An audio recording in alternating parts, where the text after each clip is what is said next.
Hi, this is the next exercise in my series, Getting to Know Your Villain. Remember, the villain drives any great story. Create a great villain, create a great story. Villains are personal, so let's get personal. Have fun!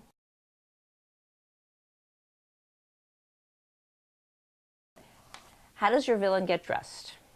This is a fascinating question, and by answering it, you will begin to understand a great deal about your villain or obstacle that would be impossible for you to find out by merely thinking about him or her.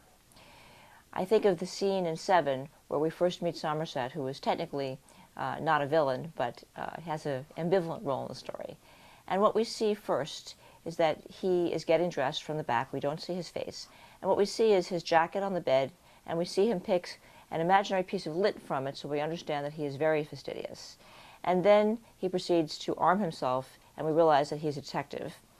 And we're with it all the way. He puts on his handcuffs, his gun, and everything else. But then at the end of the scene, he picks a switchblade up off the dresser and flicks it open and closes it. And that's how we know we're into a really interesting kind of story. So I always do this exercise when I'm developing new characters. So the way that we do the exercise is, as always, get yourself comfortable in a quiet place, unless you like to write in a coffee shop. Take a deep breath. Imagine yourself in a beautiful place, and then open your eyes, set a timer for 5 minutes, and writing as if you were your villain or obstacle, describe how you get dressed. Do you put on your underwear first, or do you put on your socks? It really depends. And as you go, you'll start to see what kind of significance your character places on various aspects of their lives. For example, I recently worked with someone, and they described themselves as putting on their lower garments and then putting on their deodorant.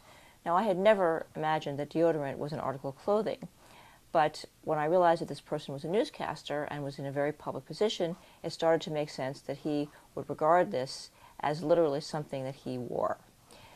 This kind of detail is incredibly helpful when you are developing characters, and will also help you in a curious way hear your characters' voices.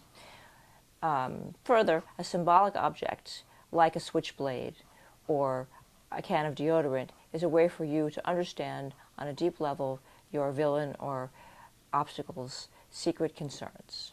So when doing this exercise, understand that you are going to get a lot of information that you could not get by merely thinking or talking about the character.